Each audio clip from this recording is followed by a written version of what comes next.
Okay, so here, I should pause it. So here in this level, we meet a new kind of particle, which was over here before, which you saw, but I didn't mention it. Here, we have to put something called an anti-charmed quark in the circle. So a charmed quark is another kind of quark. It's related to up and down, but basically this table all summarize it. So quarks very briefly can be split into either three groups or two groups. It can be split into two families, an up family and a down family. The up family of quarks, or in this case it shows anti-quarks, is up family have a 2/3 charge, so anti-quarks have a negative 2/3 charge, and there are three members of the up family: anti-up, anti-charmed, and anti-top. And in the down family, there's anti-down, anti-strange, anti-bottom, and they have obviously particle equivalents as well. And the down family has a 1/3 charge. So, and these kind of levels, so you can also put it into three generations. So these are first generation, these are second generation, and these are third generation. So, in order to make the anti-charmed quark, what I have to do is I have to take an anti-down, i.e. myself, and combine it with a W- boson in order to form the anti-charmed. And there happens to be a very convenient W- boson spawning right there where my mouse is. Also note that second and third generation quarks are unstable, which means that if you leave them around for too long, they will spontaneously turn back into a lower generation quark and its charged boson. So the anti-top will casually, for example, decay into a W- and an anti-strange. Anti-charm will decay into an anti-down and a W-. So now I'm just going to grab that W- boson, combine with it, and I make the anti-charmed. And I head into the circle before I decay.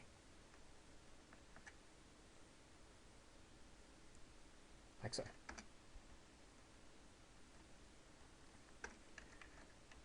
Alright, so in this level we need to put anti-charmed quarks in this and this corner. There happens to be an anti-charmed quark spawning over here, and I'm going to use my negative charge to push it over into the bottom right. However, to make the other, I should pause it, to make the other anti-charmed quark, what I can do is, as an anti-up with a change unit, what I can do is, as you can see the animation over here, anti-up can change into an anti-down and W- and then recombine with it quickly to form the anti-charmed. So the net reaction is anti-up just turns into anti-charmed, mediated by the W- boson.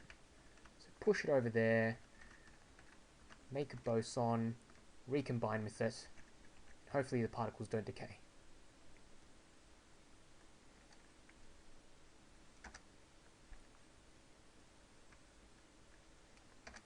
Okay, so here we actually meet one of the real particles charmed quark. So here we have to put a charmed quark over here. So in order to make the charmed quark, we have to take a down quark and combine it with a W+ boson. So if you get confused with which boson you're meant to use, you can open examination mode and check which one, or if you have a down family, which is a -1/3 charge, in order to you can only combine it with a W+ boson because those are opposite charges, and up families combine with W- bosons. Antiparticles, remember, have the opposite but equal charge of their particle counterparts.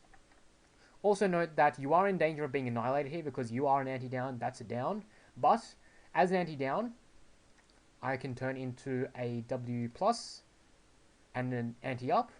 W+, I can combine with that down quark to form my charmed quark. So first, I'm going to pull that down quark over here just to make my life a bit easier, and then spew the boson up before it gets too close, and then pull it over into this corner.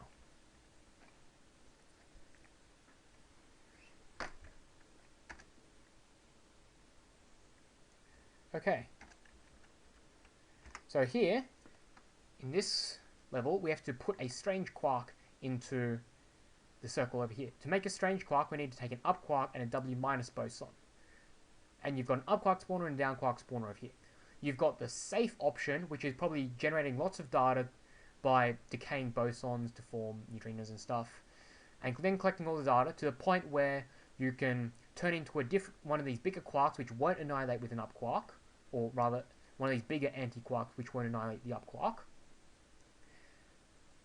Or you can do the slightly quicker way, but it's slightly riskier, is as an anti-up, you can generate a W plus and an anti-down, so you can turn into an anti-down, but the risky bit is, as an anti-up, you have to sit inside that spawner, and you have to release the W boson really quickly, just before or just after it spawns, otherwise you can get annihilated. But that is a slightly quicker way of doing it. So I'm going to go into examination mode to slow-mo, and then as the up quark spawns, I release my W minus boson, and the W minus boson with its negative charge should hopefully attract the up quark enough so that it can turn into a strange quark. Like over there. And then I'm going to pull that strange quark using my opposite charge into the center, hopefully before it decays. Note that the second and third generation quarks are larger, so they're heavier and they're harder to maneuver, just because they're heavier. Really annoying. Okay, so in this level, this is another one of those prevent annihilation levels, and for 25 seconds. I'll pause it there. Basically, what's going to happen is an anti-charmed quark is going to spawn there, and two charmed quarks are going to spawn over there. Basically, how I want to keep any annihilations from happening is I want to not have two anti-particle pairs of the same type. I can have an anti-up and a down, or I can have an anti-up and a strange or whatever, or anti-up and a charmed, because they're not going to annihilate. It's only anti-up and up, or something like that. So how I'm going to do that is that we meet a new control, which is the spacebar. Now, instead of expelling particles away from us, what spacebar does now is that it will turn nearby larger quarks, the second or third generation quarks, into smaller quarks, or the generation down. So first I'm going to decay that, and then I'm going to run with my anti-down,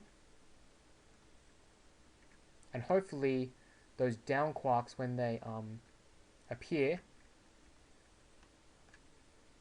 won't I can just stay far away enough that it won't annihilate my anti-down quark.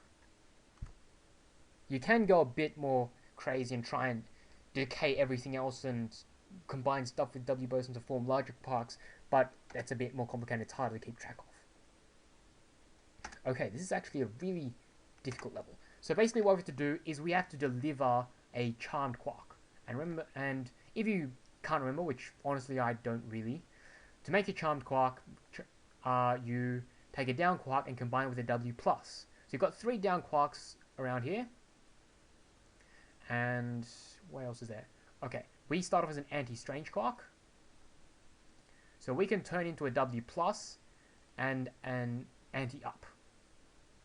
So note, and you do that by pressing spacebar. So note that even though spacebar will decay nearby large quarks, it will also decay yourself into a smaller type. Now the danger with this level is that these strange quarks and anti-strange quarks will also decay into their antiparticles. So strange quark will decay into an up. When you decay from an anti-strange into an anti-up, the other ups are very prone to kill you, which is super annoying. But basically, the quickest way to solve this level, and hopefully that goes off without a hitch, is that you decay into a W+, and you aim the W+ at a down quark, and the down quark picks it up, and you can drag the now charmed quark into the center.